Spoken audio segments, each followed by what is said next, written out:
S K super TMT, the long life TMT. ದೇಶಾದ್ಯಂತ ಈಗ ಹೋರಾಟಗಳ ಭರಾಟೆ, ಪ್ರತಿಭಟನೆಯ ಭರಾಟೆ. ಕಾಂಗ್ರೆಸ್ ವಿರುದ್ಧ ಬಿಜೆಪಿ, ಬಿಜೆಪಿ ವಿರುದ್ಧ ಕಾಂಗ್ರೆಸ್. ಕೆಪಿಸಿಸಿ ಕಚೇರಿ ಬಳಿ ಒಂದು ಹೈ ಡ್ರಾಮಾ ನಡೆದು ಹೋಗಿದೆ. ಕಚೇರಿಗೆ ಮುತ್ತಿಗೆ ಹಾಕೋದಕ್ಕೆ ಬಂದಿದ್ದರು ಬಿಜೆಪಿ ಕಾರ್ಯಕರ್ತರು. ಆಗ ಕಾರ್ಗೂ ಮೊಟ್ಟೆ ಎಸ್ತಿದ್ದಾರೆ ಕಾಂಗ್ರೆಸ್ ಕಾರ್ಯಕರ್ತರು. ಅಂದರೆ ಯಾವ್ಯಾವ ಕಾರು ಇವರೆಲ್ಲ ಬಿಜೆಪಿ ಲೀಡರ್ಗಳು ಬಂದಿದ್ರಲ್ಲ, ಅವರ ಕಾರಿಗೂ ಮೊಟ್ಟೆ ಎಸ್ತಿದ್ದಾರೆ, ನಾಯಕರ ಮೇಲೂ ಮೊಟ್ಟೆ ಎಸ್ತಿದ್ದಾರೆ. ಹರಿಹರದ ಶಾಸಕ BP ಹರೀಶ್ ಮೇಲೆ ಮೊಟ್ಟೆ ಎಸ್ತಿದ್ರು. ಸೊ ಕಾರ್ಗೆಲ್ಲ ಹೊಡೆದಿದ್ದಾರೆ. ಬಟ್ ಅದು ತಪ್ಪು, ಆ ರೀತಿ ಮ್ಯಾನ್ ಹ್ಯಾಂಡ್ಲಿಂಗ್ ಮಾಡೋದು ತಪ್ಪು ಅಂತ ಬಿಜೆಪಿಯವರು. ಹೋರಾಟಗಳಲ್ಲಿ ಸ್ವಲ್ಪ ಶಾಂತಿಯುತವಾಗಿ ಅದು ಬಗೆಹರಿಯೋ ರೀತಿ ನೋಡ್ಕೋಬೇಕು. ಇಲ್ಲಾಂದರೆ ಅವ್ರ ಆಕ್ರೋಶ ಜಾಸ್ತಿ ಆಗುತ್ತೆ, ಅದು ಇನ್ನೆಲ್ಲಿಗೋ ಎಡೆ ಮಾಡಿಕೊಡುತ್ತೆ. ಆ ರೀತಿ ಆಗಬಾರ್ದು. ಬಟ್ ಆ ಥರ ಬಂದವ್ರಿಗೆಲ್ಲ ನಾವು ಮೊಟ್ಟೆ ಎಸಿತೀನಿ ಅಂತಕ್ಕಂಥದ್ದು ಕೂಡ ತಪ್ಪು ಮನಸ್ಥಿತಿ. ಯಾಕೆಂದರೆ ಪೊಲೀಸರಿದ್ದಾರೆ, ನಿಮಗೇನು ಅವ್ರು ಬಂದ್ಬಿಟ್ಟು, ನಾವಂತೂ ಯಾವ ಬಿಲ್ಡಿಂಗಿಗೆ ಮುತ್ತಿಗೆ ಹಾಕಿರೋದು ನೋಡೇ ಇಲ್ಲಪ್ಪ. ಮುತ್ತಿಗೆ ಹಾಕೋಕ್ಕೆ ಬಿಡೋದೇ ಇಲ್ಲ ಪೊಲೀಸರು, ಅಷ್ಟರಲ್ಲೇ ವಶಕ್ಕೆ ಪಡಿತಾರೆ. ಇವ್ರನ್ನೂ ಕೂಡ ಕಂಟೋನ್ಮೆಂಟ್ ಹತ್ರನೇ ತಡೆದಿದ್ದಾರೆ. ಹರೀಶ್ ಮಾತ್ರ KPCC ಕಚೇರಿ ಹತ್ರ ಬಂದ್ಬಿಟ್ಟಿರೋದು, ಅಲ್ಲೇ ತಡೆದಿದ್ದಾರೆ. ಸೊ ಹಾಗಾಗಿ ಇವೆಲ್ಲ ಆಗಿದೆ.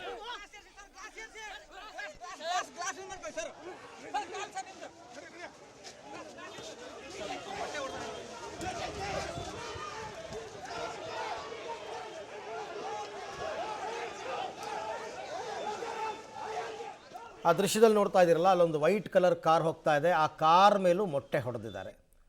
ಇವರು ಕಂಪ್ಲೇಂಟ್ ಮಾಡ್ಬೋದು, BJPಯವರು ಯಾರು ಆ ಥರ ಮಾಡಿದ್ದಾರೆ ಅಂಥವ್ರ ವಿರುದ್ಧ ಕ್ರಮ ತಗೊಳ್ಳಿ ಅಂತ.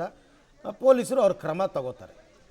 ತೀವ್ರತರವಾದಂತಹ ಹಿಂಸಾಚಾರ ಅದೆಲ್ಲ ಆಯಿತು ಅಂತಂದರೆ ಪೊಲೀಸರೇ ಸ್ಟೆಪ್ಸ್ ತಗೋತಾರೆ, ಅದು ಬೇರೆ ವಿಚಾರ. ಬಟ್ ಕಾರ್ಗೆಲ್ಲ ಮೊಟ್ಟೆ ಹೊಡೆಯೋದು ಇದು ಸರಿಯಲ್ಲ. ನೀವು ಪ್ರತಿಭಟನೆ ಮಾಡ್ದಂಗೆ ಅವರು ಮಾಡಿದ್ದಾರೆ. ಕಾಂಗ್ರೆಸ್ ಅವ್ರು ಮಾತ್ರ ಪ್ರೊಟೆಸ್ಟ್ ಮಾಡಬೇಕು, BJPಯವ್ರು ಮಾಡಬಾರ್ದು ಅಂತ ಮನಸ್ಥಿತಿ ತಪ್ಪಲ್ವಾ? ಅವ್ರು ಮಾಡ್ದಂಗೆ ಇವರು ಮಾಡಿದ್ದಾರೆ, ಇವ್ರು ಮಾಡ್ದಂಗೆ ಅವರು ಮಾಡಿದ್ದಾರೆ. ಸೊ ಅಷ್ಟೇ, ಕಾರ್ಗೆಲ್ಲ ಮೊಟ್ಟೆ ಹೊಡೆಯೋದೆಲ್ಲ ತಪ್ಪು. ಈ ಬಗ್ಗೆ ಮಾತನಾಡೋದಕ್ಕೆ BJP ಶಾಸಕರಾಗಿರ್ತಕ್ಕಂಥ ಹರೀಶ್ ಪೂಂಜಾ ಅವರು ನಮ್ಮ ಜೊತೆ ಸಂಪರ್ಕದಲ್ಲಿದ್ದಾರೆ. ಸರ್ ನಮಸ್ತೆ. ನಮಸ್ತೆ. ಈಗ ಟಿಟ್ ಫಾರ್ ಟ್ಯಾಟ್ ಅನ್ನೋ ರೀತಿಯಲ್ಲಿ ನೀವು ಕೂಡ ಹೋರಾಟಕ್ಕೆ ಇಳಿದದ್ದ ಹೇಗೆ ಅಂತ? ಈಗ ಮೊಟ್ಟೆಗಿಟ್ಟೆ ಎಲ್ಲೆಲ್ಲ ಹೊಡೆದಿದ್ದಾರೆ ಕಾಂಗ್ರೆಸ್ ಕಾರ್ಯಕರ್ತರು, ಏನು ಹೇಳ್ತೀರಾ ಇದ್ರ ಬಗ್ಗೆ? ನೋಡಿ ಸರ್, ಈ ದೇಶದಲ್ಲಿ ದೇಶದ ಪ್ರಧಾನ ಮಂತ್ರಿಯವರು ನಮಗೆ ಅಸ್ಮಿತತೆ, ಅವರನ್ನು ಅವರ ಒಂದು ಸುರಕ್ಷತೆ, ಈ ದೇಶದ ಸುರಕ್ಷತೆ ಎನ್ನುವಂತ ಭಾವನೆ. ಈ ದೇಶದ ಪ್ರಧಾನ ಮಂತ್ರಿಯವರ ನಿವಾಸದ ಮುಂದೆ ಈ ದೇಶದ ವಿರೋಧ ಪಕ್ಷದ ನಾಯಕ ಯಾವುದೇ ಮಾಹಿತಿ ಕೊಡದೆ ಏಕಾಏಕಿ ಪ್ರಧಾನ ಮಂತ್ರಿ ನಿವಾಸದ ಮುಂದೆ ಪ್ರತಿಭಟನೆ ಮಾಡ್ತಾರೆ ಅಂತ ಹೇಳಿದ್ರೆ ಇವರ ಷಡ್ಯಂತ್ರ ಏನು? ಏನ್ ನೇಪಾಳದ ರೀತಿಯಲ್ಲಿ ದಂಗೆ ಎಬ್ಬಿಸೋದಾ ಅಥವಾ ಶ್ರೀಲಂಕಾದ ರೀತಿಯಲ್ಲಿ ದಂಗೆ ಎಬ್ಬಿಸುವ ಷಡ್ಯಂತ್ರ ಏನು ರಾಹುಲ್ ಗಾಂಧಿ ಅವರದಿತ್ತು? ಈ ಷಡ್ಯಂತ್ರದ ವಿರುದ್ಧ ನಮ್ಮ ಹೋರಾಟ. ಯಾಕಂತ ಹೇಳಿದ್ರೆ ಈ ದೇಶದಲ್ಲಿ ಪ್ರಧಾನ ಮಂತ್ರಿ ಅನ್ನುವಂಥದ್ದು ಈ ದೇಶದ ಅತ್ಯಂತ ಗೌರವದ ಒಂದು ಸ್ಥಾನ. ಆ ಪ್ರಧಾನ ಮಂತ್ರಿಯನ್ನು ಭದ್ರತೆಯೂ ಸಹ ಈ ದೇಶದ ಭಾರತೀಯರ ಅತ್ಯಂತ ಅವಶ್ಯಕವಾಗಿರ್ತಕ್ಕಂಥ ಒಂದು ಅಂಶ. ನನಗೆ ಯಾಕೆ ಇವ್ರ ಬಗ್ಗೆ ಬಹಳ ನೋವಿದೆ ಮತ್ತು ಬಹಳ ಯೋಚನೆ ಮಾಡುವ ವಿಷಯ ಏನು ಅಂತ ಹೇಳಿದ್ರೆ, ಈ ದೇಶದಲ್ಲಿ ಪ್ರಧಾನ ಮಂತ್ರಿ ಆಗಿದ್ದಂತಹ ಇಂದಿರಾ ಗಾಂಧಿಯನ್ನು ಅವರದೇ ಪಾರ್ಟಿಯ ಪ್ರಧಾನ ಮಂತ್ರಿಯನ್ನು ಉಳಿಸ್ಕೊಳ್ಬೇಕಾಗಿಲ್ಲ ಯೋಗ್ಯತೆ. ರಾಜೀವ್ ಗಾಂಧಿಯನ್ನು ಸಹ ಉಳಿಸ್ಕೊಳ್ಳಿಕ್ಕಾಗ್ಲಿಲ್ಲ. ನಮ್ ಪಾರ್ಟಿಯ ಭಾರತೀಯ ಜನತಾ ಪಾರ್ಟಿಯ ಇವತ್ತು ಈ ಜಗತ್ತಿನ ಪ್ರಭಾವಶಾಲಿ ನಾಯಕರಾಗಿರ್ತಕ್ಕಂಥ ನರೇಂದ್ರ ಮೋದಿ ಅವರ ಸುರಕ್ಷತೆಯನ್ನು ಸಹ ದೇಶದ ಪ್ರಧಾನ ಮಂತ್ರಿ ಎನ್ನುವಂಥದ್ದನ್ನು ಸಹ ಯೋಚನೆ ಮಾಡದೆ ಇವತ್ತು ರಾಹುಲ್ ಗಾಂಧಿ ಅವರು ಮಾಡಿರ್ತಕ್ಕಂಥ ಇವು ಏನು ಅವರ ಹಿಡನ್ ಎಜೆಂಡಾ ಇದೆ, ಅದರ ವಿರುದ್ಧ ನಮ್ಮ ಹೋರಾಟ ಇವತ್ತು ನಾವು ಮಾಡಿರುವಂತದ್ದು. ಈ ಹೋರಾಟದ ಸಂದರ್ಭದಲ್ಲಿ ಇವತ್ತು ಕಾಂಗ್ರೆಸ್ ಸರ್ಕಾರ, ಈ ರಾಜ್ಯದಲ್ಲಿ ಇರ್ತಕ್ಕಂಥ ಕಾಂಗ್ರೆಸ್ ಸರ್ಕಾರ ವಿಪಕ್ಷ ನಾಯಕರ ನೇತೃತ್ವದಲ್ಲಿ ಒಂದು ಶಾಂತಿಯುತವಾಗಿರ್ತಕ್ಕಂಥ ಪ್ರತಿಭಟನೆಗೂ ಅವಕಾಶ ಕೊಡೋದಿಲ್ಲ.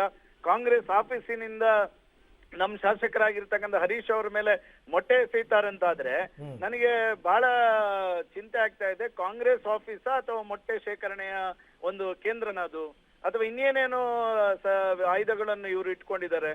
ಈ ರೀತಿ ಒಂದು ಕಾಂಗ್ರೆಸ್ ಆಫೀಸಿಂದ ಮೊಟ್ಟೆ ಎಸೆಯುತ್ತಾರೆ ಅಂತ ಹೇಳಿದ್ರೆ ಇವ್ರದ್ದು ಯೋಗ್ಯತೆ ಎಲ್ಲಿವರೆಗೆ ಬಂದಿದೆ ಅನ್ನುವಂಥದ್ದನ್ನು ಈ ರಾಜ್ಯದ ಜನ ಯೋಚನೆ ಮಾಡ್ತಾರೆ ಅನ್ನುವಂಥದ್ದನ್ನು ನಾನು ಈ ಸಂದರ್ಭದಲ್ಲಿ ಹೇಳ್ತೇನೆ. ಅಲ್ಲ ಸರ್, ಇವಾಗ ಮೊನ್ನೆ ಡೆಲ್ಲಿನಲ್ಲಿ CJPಯವರು ಕೂಡ ಇದೇ ಥರ ಸಂಸತ್ ಚಲೋ ಅಂತ ಇಟ್ಕೊಂಡು ಯುವಕರೆಲ್ಲ ಬರಬೇಕಾದ್ರೆ ಅಲ್ಲೂ ಕೂಡ ಲಾಠಿ ಚಾರ್ಜ್ ಆಯಿತು, ಅಲ್ಲೂ ಕೂಡ ಟಿಯರ್ ಗ್ಯಾಸ್ ಎಲ್ಲ ಹಾಕಿದ್ರು. ಅಲ್ಲಿ ನೀವು ಮಾಡಿದ್ದೇನು ಅಂತ ಪ್ರಶ್ನೆ ಮಾಡ್ತಾರಲ್ಲ ಅವರು.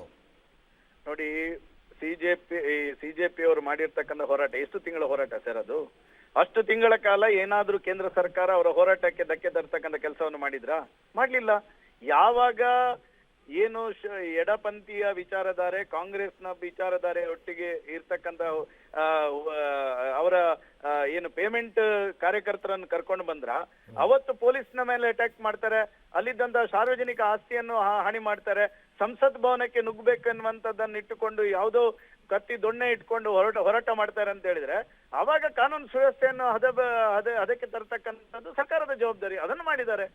ಇವತ್ತು ನಾವು ಒಂದು ಗಂಟೆ ಹೋರಾಟವನ್ನು ಇವರು ಸಹಿಸಿಕೊಳ್ಳಿಕ್ಕೆ ಸಾಧ್ಯ ಇಲ್ಲ ಅಂತ ಹೇಳಿದ್ರೆ ನಾನು ಇವತ್ತು ಹೇಳ್ತೇನೆ, ಕೇಂದ್ರ ಸರ್ಕಾರ ಸಿಜೆಪಿಯ 1 ತಿಂಗಳ ನಿರಂತರ ಹೋರಾಟವನ್ನು ಸಹಿಸಿಕೊಂಡಿದೆ. ಅವರ ಹೋರಾಟಕ್ಕೆ ಗೌರವ ಕೊಟ್ಟಿದೆ. ಅವರ ಹೋರಾಟ ನೀವು ಮಾಡಿ ಅದಕ್ಕೆ ಯಾವುದೇ ರೀತಿಯಾಗಿರ್ತಕ್ಕಂಥ ಡಿಸ್ಟರ್ಬೆನ್ಸ್ ಅನ್ನು ಮಾಡಲಿಲ್ಲ.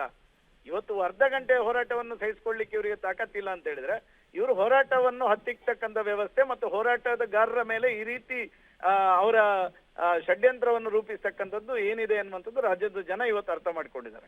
Right, thank you Harish Punja ಅವರೇ. ಪಬ್ಲಿಕ್ ಟಿವಿ ಜೊತೆ ಮಾತಾಡಿದ್ದಕ್ಕೆ ಧನ್ಯವಾದ. ಸೊ ನಮ್ಮ 1 ಗಂಟೆಯ ಹೋರಾಟವನ್ನು, ಶಾಂತಿಯುತ ಹೋರಾಟವನ್ನು ಇವರು ಸಹಿಸ್ಕೋತಾ ಇಲ್ಲ, ದಮನಕಾರಿ ನೀತಿ ರಾಜ್ಯ ಸರ್ಕಾರದ್ದು ಅನ್ನೋದು ಅವರ ಆರೋಪ.